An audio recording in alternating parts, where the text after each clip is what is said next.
In this video, I'm going to explain how and why Cape independence is legally possible. My name's Phil Craig, and I'm the leader of the Referendum Party, and I'm also a co-founder of the Cape Independence Advocacy Group.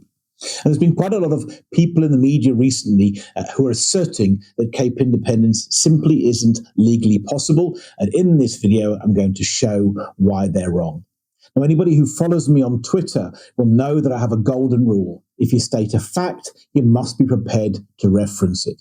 So I've gone onto the Cape Independence Advocacy Group website, which is www.capeindependence.org, and I've prepared a sheet where all of the reference documents that we're going to use during this video are referenced there. You can go in, you can download a copy of the documents, you can check for yourself what it is that we're saying to see whether that's true. And in those documents, I'm just going to check here now.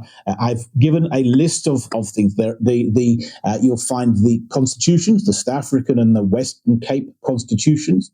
You'll find 3 international agreements which South Africa has signed and ratified since 1994, all of which guarantee the right of self-determination.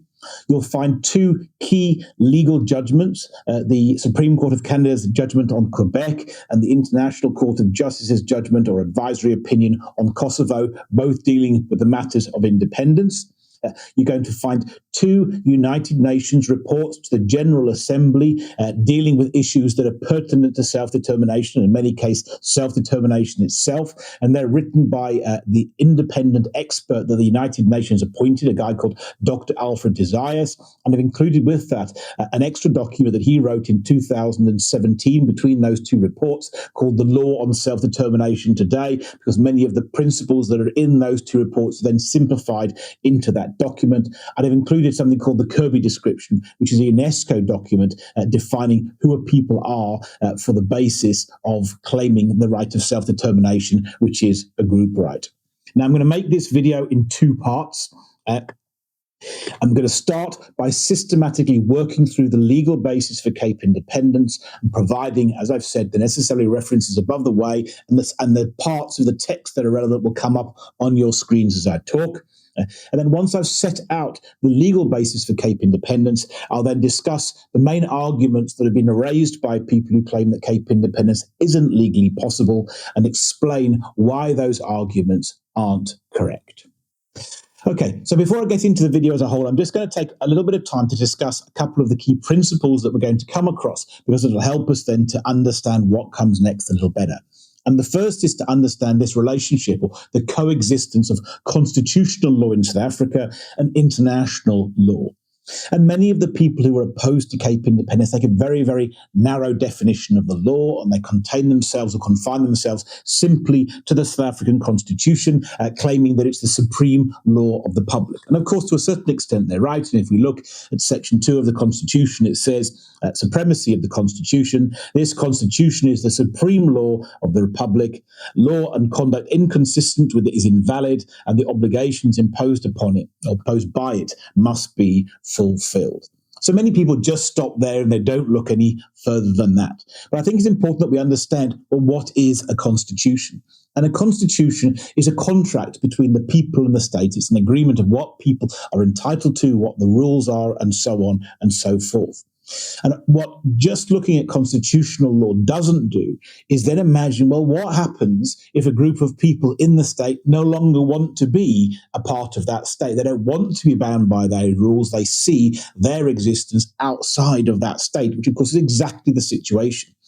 When we come to Cape independence, it's the Western Cape, people saying, look, we don't really want to be part of South Africa anymore, and we want to have our existence outside of that, and therefore the Constitution starts to become less relevant. And in many ways, that's exactly where, not less legal, I have to say, but less relevant in terms of the thinking. And that's in many ways where international law fits in, because people have rights outside of the Constitution.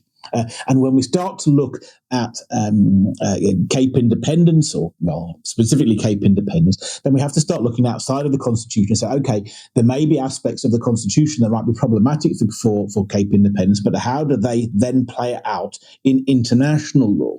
And the Constitution does have limitations. And one of the next texts that I'm just going to show you is the Quebec judgment. Now, the Quebec judgment is one of the seminal legal judgments in dealing with independence, and the context was that Quebec was holding an independence referendum. It was claiming that were the people to leave, were the people to vote to leave, it could simply leave the following day.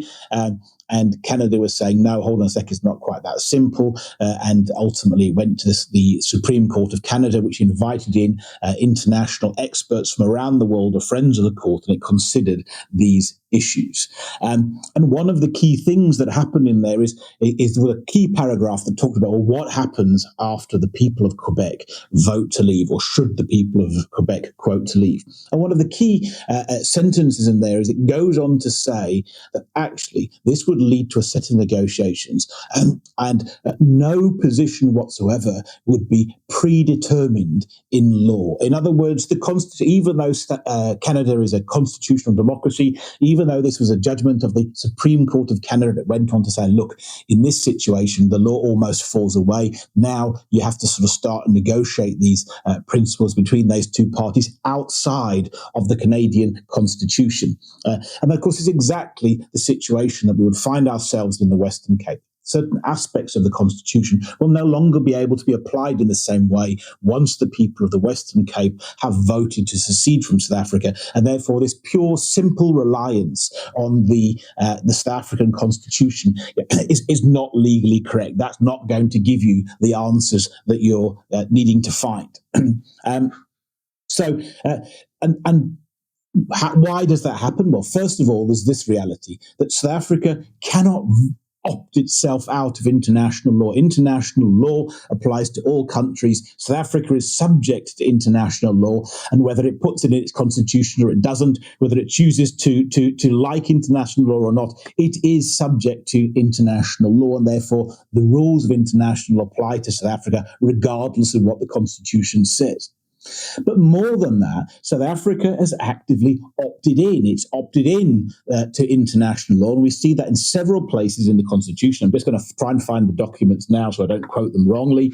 But first of all, if we go to Section 39(1) of the Constitution, which is dealing with the Bill of Rights, and we'll see Section 39(1)(b), when interpreting the Bill of Rights, a court, tribunal, or forum must consider international law.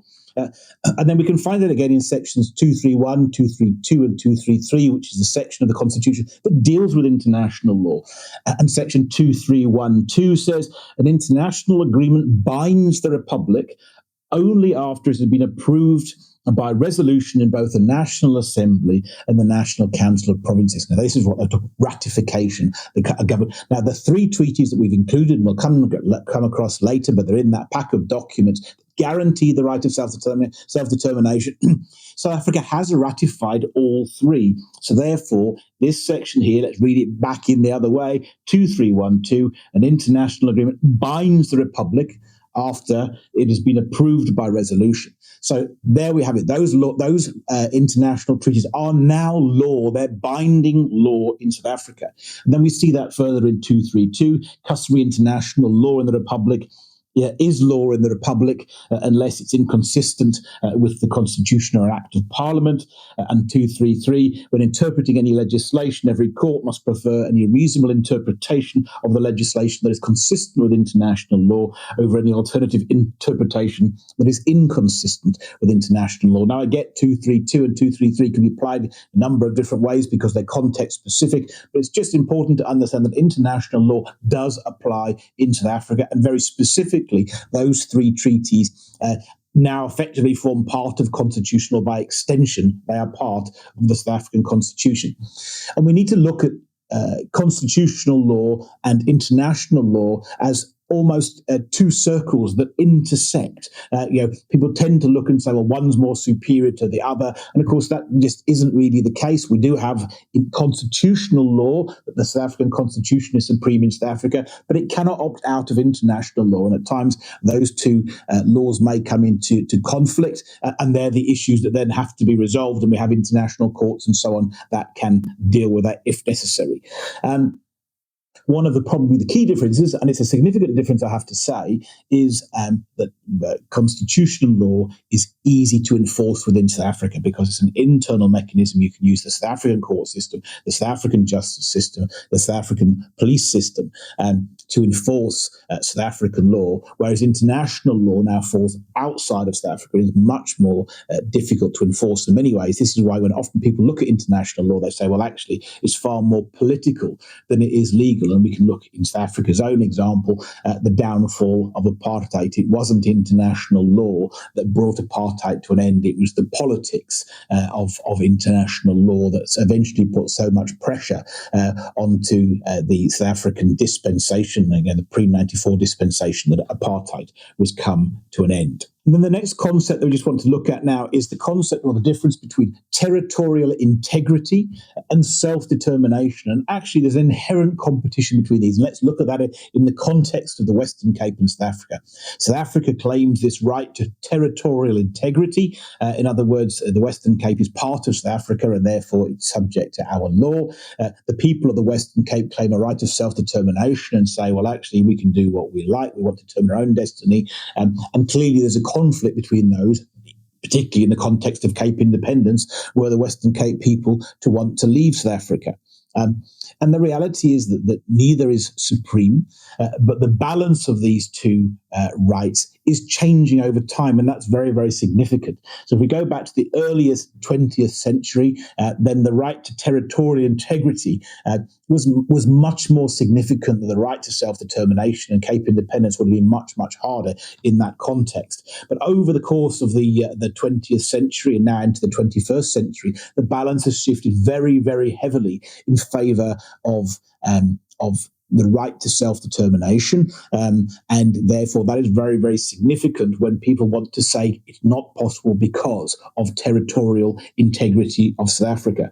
And it's important to consider that in terms of that balance over time, because if you look at some documents or something that was written related to international law in 1960 or 1970, and you look at something that's been written in 2010 or 2015, then you have to understand that significance. The more recent the document, then because it will take into account of the law as it's evolved, it will obviously have a very different interpretation, and therefore all of political opinion, shall I say, is not equal. The more later, more modern political opinion becomes much more critical. And therefore, in that pack, you've got these two reports that I've highlighted that went to the United Nations. In fact, they were commissioned by the United Nations by their expert. And one of those was written in 2014, and the other one was written in 2018. So we're talking about decades. We're talking about documents that relate to the right of self-determination as it applies today. They were written within the last decade, and therefore are very, very significant. They're probably the most significant documents that we got in that pack because they give us this up-to-date information, and I'll refer to them quite extensively. Now, the third point in principle is just to understand that secession isn't some extraordinary event that hardly ever happens. It's quite the opposite. Secession is something that's happening all the time. It's part and parcel of the normal formation and breaking up as world history moves on. And therefore, when we look around the world now, taking just this as an example, we can go back and look at the last 50 years. And within the last 50 years around the world, there's been 81 independence referendums, and 35 different countries have gained their independence, an average one every 17 months over the last 50 years. So we have to see Cape independence in that context. It's not some extraordinary event. And I've deliberately taken the last 50 years, so in many ways, to move us beyond the period of decolonization, which was another great a chapter in self-determination, and an important one, but into this more modern era. And what's been driving those secessions largely over this last 50 years? Well, in many cases, the majority of cases, it's the breaking up of multidimensional states. So we've seen the breakup of the Soviet Union and finding all of the republics being constituted. We're seeing the breakup of Yugoslavia and all of its constituent parts then going out on their own. And in many ways, that's quite significant for South Africa, which is an artificial construct that was forced together, 114 years ago. It's not an old country. And in many ways, much as the Soviet Union broke apart, much as Yugoslavia broke apart, I think it's almost inevitable that South Africa is going to break apart too, and Cape Independence and probably the secession of KZN and other parts of South Africa are going to become inevitable. And eventually you'll look back and actually added to that list to the Soviet Union, Yugoslavia, and South Africa. So now let me come on to the main legal argument, the good bit, shall we say. So first of all, let's just try and take this logically in a step at a time. Cape Independence is based upon the right of self-determination, and in the 2014 report to the United Nations, which is in the pack, you'll find this definition for Cape Independence. In its essence, the right of self-determination means that individuals and peoples should be in control of their destinies and should be able to live out their identities, whether within the boundaries of existing states or through independence. So we have this right to self-determination, and you can see it very clearly includes independence as one of the ways that it can be exercised. Now, self-determination is then what's described as a jus cogens right and an erga omnes obligation in international law. And I'm just going to look up those definitions for you now. Jus cogens is defined by the dictionary as the principles which forms the norms of international law that cannot be set aside. And that is what a jus cogens right is. It is something that cannot be set aside. There is no option for South Africa to opt out of the right of self-determination. So I'm just going to find you a further quote for that, and this is in the 2017 document written by the author of those UN reports, Dr. Alfred Isaias, who's a leading expert in international law and was employed by the United Nations to prepare these reports. And he says, today, international law recognizes self-determination as peremptory jus cogens. Rights holders are peoples. Self-determination is not a prerogative of states to grant or deny. And there we have that again, just the emphasis that this isn't something that South Africa can opt out of. That's the jus cogens right. Now, erga omnes obligation is now much the same thing, but it simply now moves onto the other side, which now says that all states have an obligation to make sure that South Africa, or that people seeking self-determination, can do so. In other words, it's beyond South Africa's jurisdiction.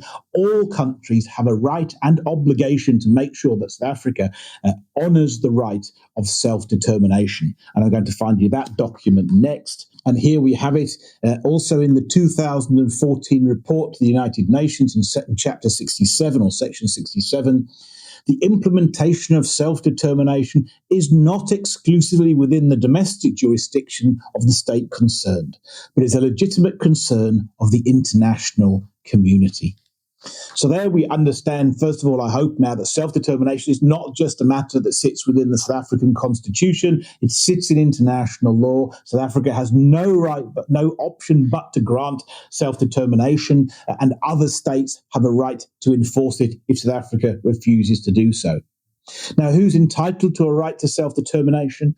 All people have the right to self-determination. Peoples are entitled, a group of people are entitled to the right to self-determination. And I've chosen to use the definition here on the screen of the International Covenant for Civil and Political Rights, but the wording is much the same in all of the three international agreements. And South Africa has sworn repeatedly to uphold this right. South Africa doesn't deny that this right exists. It accepts this right exists and has sworn to uphold this right. Okay, so all people have the right to self-determination.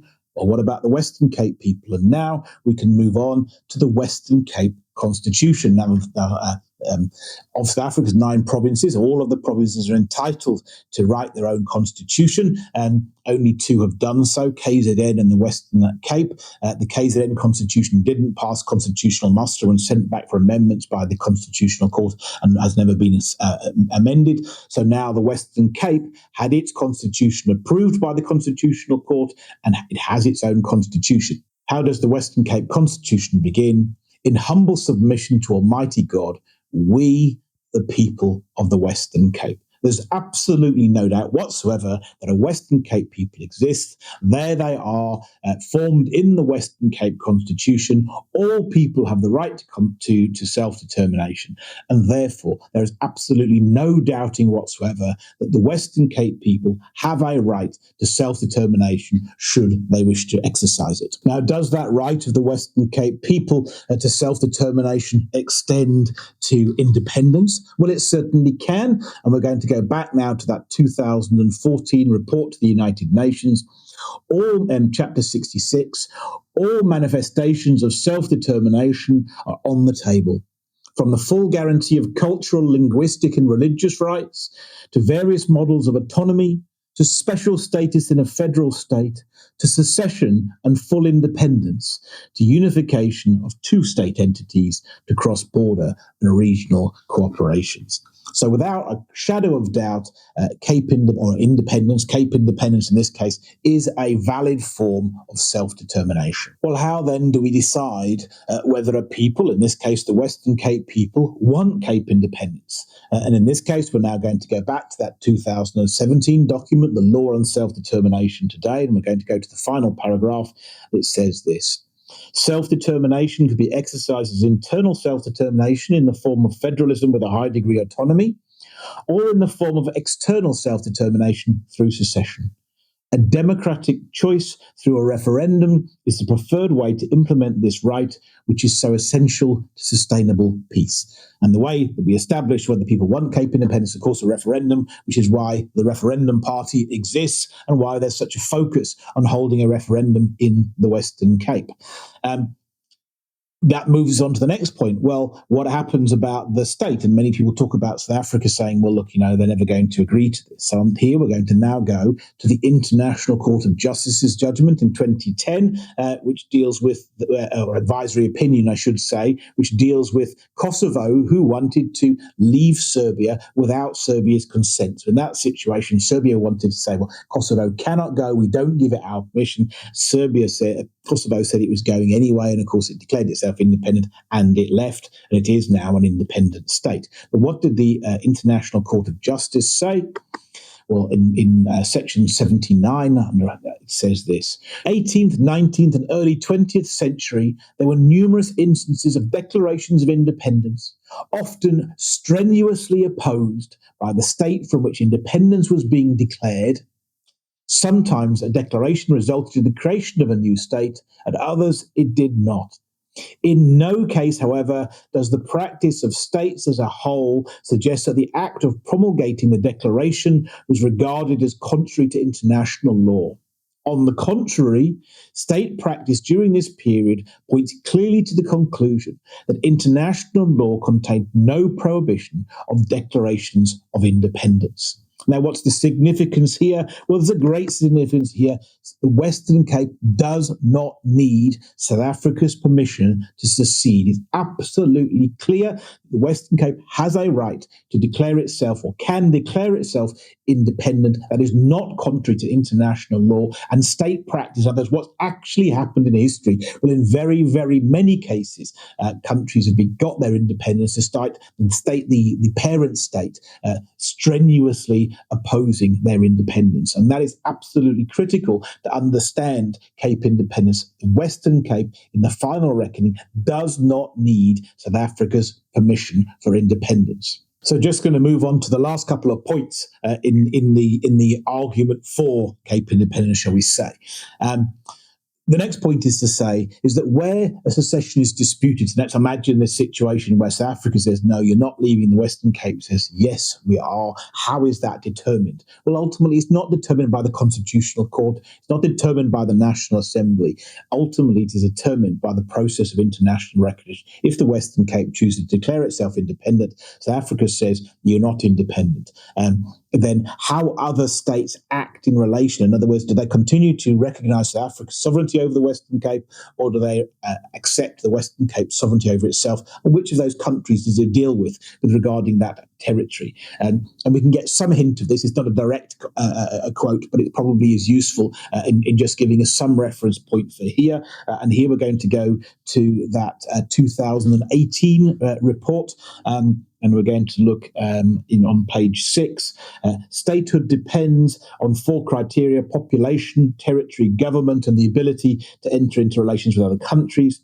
Whilst international recognition is desirable, it is not constitutive, but only declaratory. In other words, you don't need it before the fact, but actually the fact that you have it afterwards then establishes that a state has taken place. So that's international recognition, and that would be the process that if there was a contested secession, it would be sorted out. But ultimately, the international community doesn't want states to go that route. In many ways, Cape independence, or independence, in this case, Cape independence, should be considered as a last resort, and we see that again from the 2017 document. The progressive development of international law has gradually brought forward the idea of self-determination of peoples, from early conceptions of autonomy in Woodrow Wilson's 14 points to decolonization, and to the recognition of the right to secession as a last resort when internal self-determination cannot be achieved. What does internal self-determination mean? They are forms of people taking control of their own destiny within the confines of an existing state, and there are some great examples in South Africa. The Western Cape is actively pursuing the devolution of powers, which would be really the low end of self-determination, and the South African government is adamant that it's not going to do it. Federalism would be a more stronger way, and because devolution is being dismissed out of hand, then sort of federalism is almost a no-starter. So South Africa, in actual fact, when we look at that text, as are really saying, look, internal self-determination is not possible. We're not going to grant you control of your own destiny within the South African state. And that ultimately then leaves the only realistic possibility of the Western Cape being in charge of their own destiny as external self-determination or independence. Okay, now we're going to come back to the last point in this section, which is around territorial integrity. We talked at the start about this strive between territorial integrity and self-determination, but in the 2018 report, then the place was made very, very clear here, and this is what it says, again on page 6, section H. The principle of territorial integrity has external application. State A may not invade or encroach upon the territorial integrity of State B. This principle cannot be used to deny or to hollow out the right of self-determination of peoples, which constitutes a just cogens right. In other words, South Africa cannot say, listen, that's part of South Africa. We're one indivisible country. We're a unitary state, and therefore you can't have the self-determination of the Western Cape. International law is absolutely explicitly clear on that point there to say you cannot use territorial integrity to hollow out the right of self-determination for the Western Cape people, which is a just cogens right, the right that cannot be denied. So where does this now leave us? And I get quite a mouthful, but it's important that we cover off these points and we're thorough with them. Well, the summary is this: the Western Cape people have a right to self-determination, which cannot be denied because it's a just cogens right, which can include sovereign independence, as we've seen, which is beyond the exclusive scope of the South African Constitution, and which, in the final reckoning, does not require the consent of South Africa. Cape independence is legally possible. Now, what would be the process for that to happen? And I think we can just touch briefly on that, and then I'm going to move on and deal with the arguments against. So, first of all, what would be the process? The process is simple. You hold a referendum in accordance with 1272F of the Constitution. The Western Cape Premier can call a referendum. The result of that outcome of that referendum is that the Western Cape government presuming the people vote to leave, has been mandated to pursue self-determination for the Western Cape people in the form of Cape independence. It must then go and negotiate with the national government. No outcome is predetermined in law in that negotiation, as we've seen from that Quebec quote and from the Quebec judgment.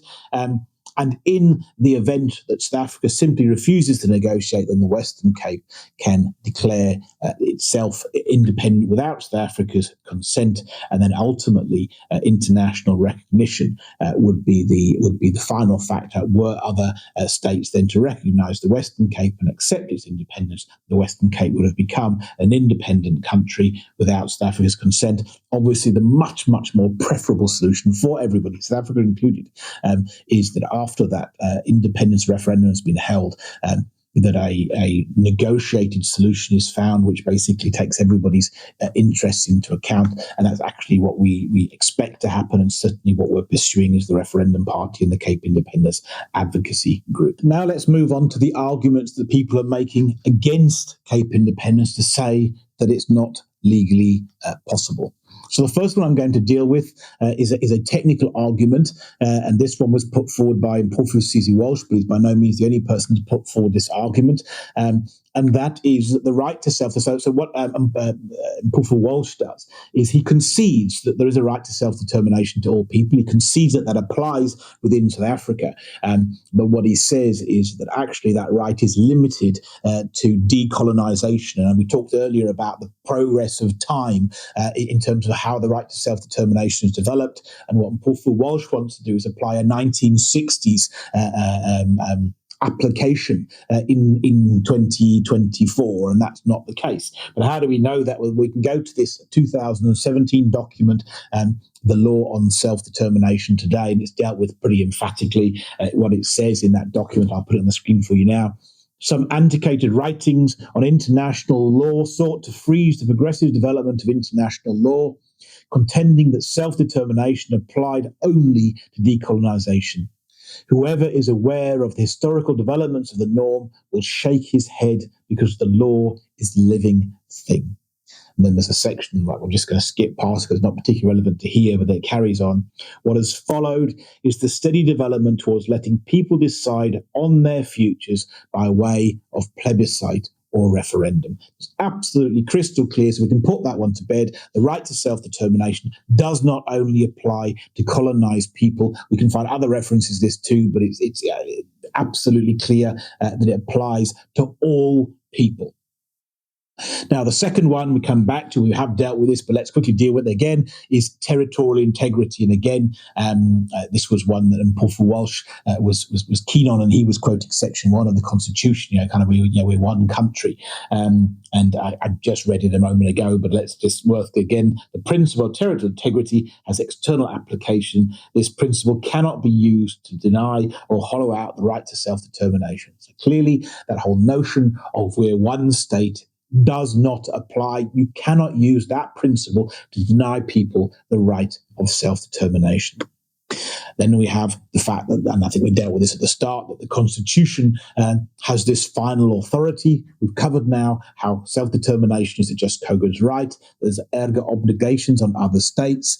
We've shown in that 2017 document that self-determination is not a right for states to grant or deny. It's there, it's undeniable. We've seen from the International Court judgment, the Kosovo judgment, that actually even when secessions are strongly contested, they still happen, and there's no prohibition in the law against that. There's no question here that the Constitution can take away all of these rights, and we see from all of these judgments, and of course it even goes further to show that the Constitution in any event includes these international charters in the South African Constitution via 231. And again, we can go back to that Quebec judgment. I'm not sure if I put it on the screen or not, so let's put that back up on the screen here, and we see that from the judgment in Quebec, this important paragraph, that no position is predetermined in law. The Constitution doesn't predetermine a position. It didn't in Canada, and obviously international law will end up playing the same way, except the Canadian judgment has no direct legal impact in South Africa, but what it does is it deals with exactly the same principles of international law that the South African Constitutional Court would also have to contend with, and ultimately would be forced to find the same conclusion. So the next one we're going to look at is Section 235, and lots of people use this to try and limit the rights of self-determination to what it says in 235. And this is incorrect. Why is it incorrect? Well, as we've already seen, all people have a right to self-determination. Self-determination is a just cogens right, and the South African Constitution cannot simply limit the right of self-determination to a specific group of people and deny it to a different group of people. And we just have to understand why Section 235 is in the Constitution. It was written as a compromise between the Freedom Front Plus, or on behalf of Afrikaners, and the ANC national government at the dawn of the democratic era. And because of that, the language is very specific. It's talking about language rights and culture with the rights of Afrikaners in mind, although others it could apply to. So you can't then take Section 235 and say, well, okay, hang on a second, that now wipes out everybody else's rights which exist. It clearly doesn't do that. Now, I completely accept that 235 isn't really an important piece of legislation for Cape independence, because Cape independence isn't really applied in that capacity. Cape independence is based upon the right to international law the right to self-determination as contained in international law, as guaranteed in the treaties that South Africa has signed, and Section 235 is largely an irrelevance. And I'm going to give you an example here, a bit of a silly example, but I hope it illustrates the point all the same. Imagine international law says everybody's entitled to own a car. And then the South African Constitution comes along and says, well, the right of all South Africans to own a car cannot preclude Afrikaners from owning a blue car. You couldn't use that text to then say, well, that actually means that nobody in South Africa is entitled to own a red car. One doesn't really have an effect on the other. And that's effectively what people are trying to do when they're trying to use Section 235 to say there is no other form of self-determination. 235 doesn't claim that. It was never written with that intention. All people have a right to self-determination. It's undeniable. It's in international law, and 235 can't wipe it out. Now, the next argument that people use is, well, hang on a second, you need a two-thirds majority to change the Constitution. I hope we've dealt with that now. The Western Cape can leave without South Africa's consent. International law is where self-determination is determined. We don't need South Africa's permission. The act of getting a two-thirds majority to change the Constitution is getting South Africa's permission. And self-determination is about what the Western Cape people want and not about what the people in the rest of South Africa want. So I hope people can understand that if South Africa hasn't got territorial integrity, it isn't South Africa's decision. It can't stop the Western Cape people leaving. That logically, the notion that somehow you have to go change the Constitution and get a two-thirds majority in the national parliament is entirely incompatible with that, and just is a nonsensible argument. And then the last one that I'm going to deal with is the one that says, well, the outcome of a referendum can just be ignored. Look, the answer is, well, it can't. How do we know that it can't? Well, we've got two bits of judgments here. The key one really is going back to that Quebec judgment, back to that same passage. I'm just going to put it on the screen for you now. And what you're going to see here is in this passage, it's clearly pointing out that one, if the Western Cape people, or Quebec in this case, the Quebec people vote to leave, they can't just leave the next day. They've still got obligations to the rest of Canada, quite right. But equally, and the judgment says the reverse is true, the Canadian constitutional order cannot be indifferent to this clear expression of a majority of Quebecers that they want to leave Canada. You cannot just ignore the outcome, and this judgment makes it clear. Now, this is a really important judgment, and we have an extra guarantee or rubber stamp on that, because when Scotland was claiming or asserting its right to have a second referendum in the UK, then the UK Supreme Court used this judgment and effectively made exactly the same point, which is actually what it said is you can't hold a non-binding referendum because to all intents and purposes, there is no such thing as a non-binding referendum in a democracy, because you've now established the democratic will of the people, and that has implications. So it's been quite a lengthy video. It was very difficult to deal with this any other way. I hope we've put to bed that Cape independence absolutely is legally possible. The key is holding a referendum. What do the majority want? If the majority of people in the Western Cape vote in a referendum to say that they want to leave South Africa and form their own state, then they can do so, and it will happen, and the law is not going to be an impediment. Now, whether you agree with me or you disagree with me, I hope you accept that I've made a very detailed, referenced argument of why I believe Cape independence is legally possible. I have no doubt there will be others who will take issues with my argument, and my challenge to them is, by all means, do so. But do so on the same basis. I've come with facts, come with reference documents. Show us why you think that this is an incorrect argument that we've got.